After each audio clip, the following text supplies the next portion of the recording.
Vera. Hi. She's going to talk about +1 caregiving. What do you think? Mike? The mic or not the mic? Can you hear me? All right. Thank you. Good morning, afternoon. My name is Vera. Hi, and Donna is my neighbor, and also my sister in Christ. And she approached me and asked me to, because she knows, since she's my neighbor, she kind of knows what's going on in my, what's going on in my household. And I am a caregiver. My mother-in-law has Alzheimer's. Now, what stage she's in at this point, I have no idea. But she was, her husband died. Oh, so then, okay. No. It's just a little background. Her husband, let me give you some background about me, though. I've been married 46 years. I have 4 children, and I have 17 grandchildren, and I have 3 great-grandchildren. About 5 years ago, my husband's mother needed help. She was there living alone in Marshall, Texas, and things started happening, and finally her sisters called my husband, and my husband now is an only child. So when she needed help, they had to call on him. So before she came out, I used to, I worked for the county. I was a home care provider, so I took care of some elderly people. So I'm just excited. I was thinking, wow, this is going to be, I know how to do this. I've done this. I've taken care of older people, and the ones that I took care of, we had a great relationship and all. So I said, so when he says, oh, girl, we're going to go and have to go get mom, so I said, of course, bring her on. I'm thinking, this is going to be, I can handle this. So we go and we move her out here, and little did I know, it's not easy, because once we moved out here, and by him being an only child now, and she is his mother, how you say that, it was all going to be the transition wasn't going to be as easy as I thought. Because in her mind, this is my son's house, so I had to deal with that. But to deal with that at first. And I guess as the years passed, because now she's been here 5 years, and as the years passed, her situation, her health started to decline, at least her mind. And she's healthy. I make sure of that. She's very healthy, it's just that the mind is going. And so as the mind starts to go and she starts to forget, then you recognize, oh wow. A lot of times when it first started happening to me, because I thought, like I said, I thought I could handle this. But it was something that I had never experienced before, even though I took care of elderly people. The elderly people that I took care of, they didn't have Alzheimer's. And now I find myself in a situation where as the mind goes, I don't know how to handle this situation. And I started to have to, ask other people, how do you handle this? Because if I'm saying, no, you can't do that, and she's saying, yes, I can, and you realize that, no, she really can't, or she's forgotten where she's, where this is, and you've got to tell her, yes, I do, so you got to learn how to deal with their mind. And at first I thought that maybe she was messing with me. I really did. Because she would do things and I would say, did you do that? And she would tell me stuff like, no, I didn't do that. So my question is, well, who did it? Because there's, ain't nobody here but me and you. Who did that? And she would just get fiercely angry at me and say, I told you I didn't do that. So now you gotta figure, oh, okay, I know I'm not losing my mind here. I mean, one of us, but it gets very difficult. So if any of you, maybe something happens, I'm telling you, you might think that you can handle it, but you're really going to need help. You're definitely going to need help. Because the stages that they go through becomes, it becomes hard. Now, like I said, my husband, when he brought her out, he was like, oh, I'm going to help you.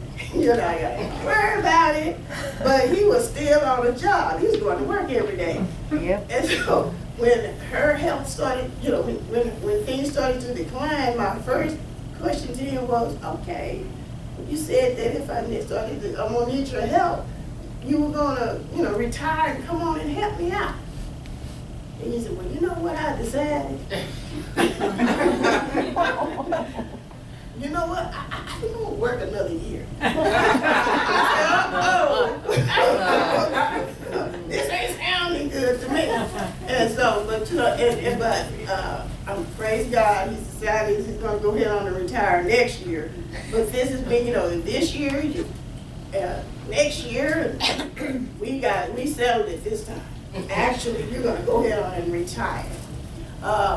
But, in your retirement age, and with me, I'm thinking, oh boy, I'm finally getting there. I'm proud of that. Oh, I'm happy about that. Because I made plans, we gonna, when you retire, we're going to travel. We're going to do this. We're going to do that.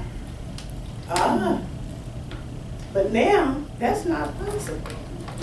Because now we have his mother, and when we're going to have to stop and consider her before we do anything. So being a caregiver and that transition in my household is difficult. Yeah, and my mother-in-law now is at a stage, and everything is going into what they think in their mind. And so she's at the mind now where she's decided she doesn't want to do anything. And when they make that decision, it's hard for you to get them to do anything, because when they marry, I'm not doing the thing. And then you have to do everything more or less for them. And they become very combative. They just like, you tell them you need to do this, and they, and they want to fight, and they want to do this, and they want to do this. So it's very hard. So I'm just saying, for anybody that may want to, they say, you need to come and take care of your mom, or something happens, and you're thinking, oh, I can handle this. Think twice.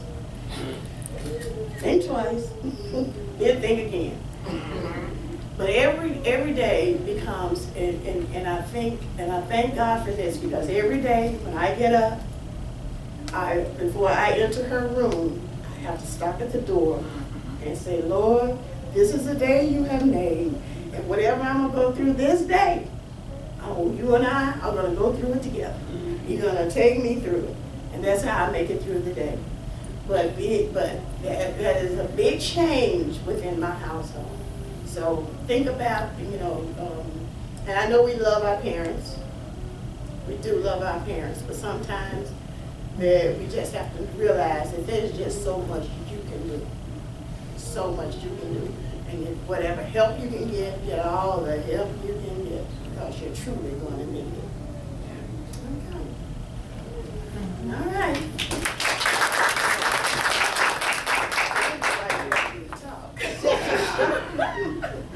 Any questions from Ms. Right here.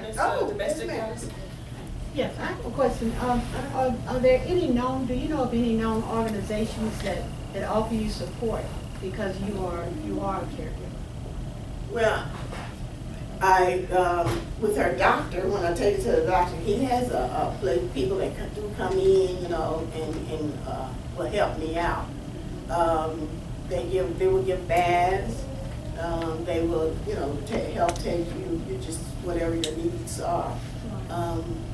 with my mother-in-law, at first, when she first, started having problems, they sent a physical therapist out and, somebody to try to continue to keep her mobile. Like I said, it's all a matter of the mind. So she decided regardless of who came out and helped her, if she didn't want to do it, she wasn't going to do it. But they do have people that come out, and then they have board care facilities. They have different places that you can go. And when you find that it may become difficult for you, then, you can take your, go to those next steps. Here. I would like to add to answer that question also. In Lancaster or in Antelope Valley, we have actually a support group, Alzheimer's support group for people who are taking their loved ones who was dementia and Alzheimer's. Every Tuesday at Lancaster Adult Daycare, there is an Alzheimer's support group from 2 o'clock to 3:30 in the afternoon. Also, for people who are taking care of their loved ones who has Parkinson's, there is one support group in the whole Antelope Valley at the Palmdale Senior Center, which is the Legacy Commons. They met there every third Tuesday of the month from 10 o'clock to 12 o'clock. For people who are taking care of their loved ones who has problem with their, like open heart surgery, there is also a support group every second Saturday of the month at the AV Hospital. So if you need all those information, call me or call Donna. Yeah. We have all those support groups in the area that we could connect you with.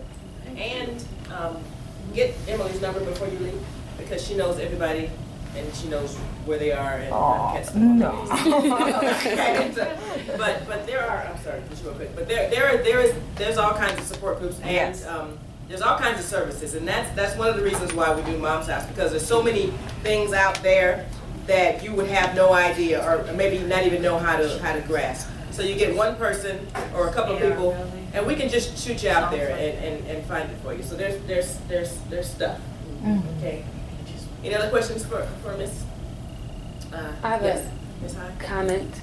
I just wanted to say, I think you had said it, but with doing the in-home care, you also want to make sure you find whatever your piece of sanity is. So when you're dealing with that situation to where, like you said, she doesn't want to do anything, and you ask her to do something, and you get upset or something, go off to the side and do your woo-saw or whatever it is that is going to help you, and then come back and go on with your job. So you have to find your piece of sanity as well in this job.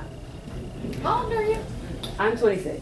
Oh, okay. I do in-home care. though. Okay. I'm like, Yeah, where'd she get all that from? oh, that's like That's why she's on my board. She's just and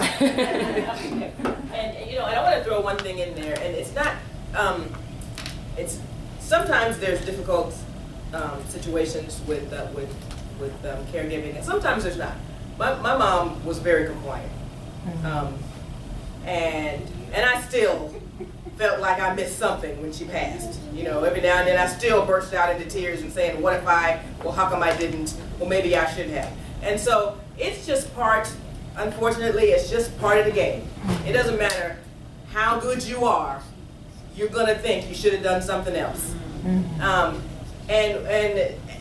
the reality is that caregivers quite often die before the person they're taking care of. And it's because they totally neglect themselves and what they need. Right. And just think about how much your person or your loved one depends on you, and if you weren't there. So you gotta take that selfish. You gotta handle you. You got to, okay? You got to.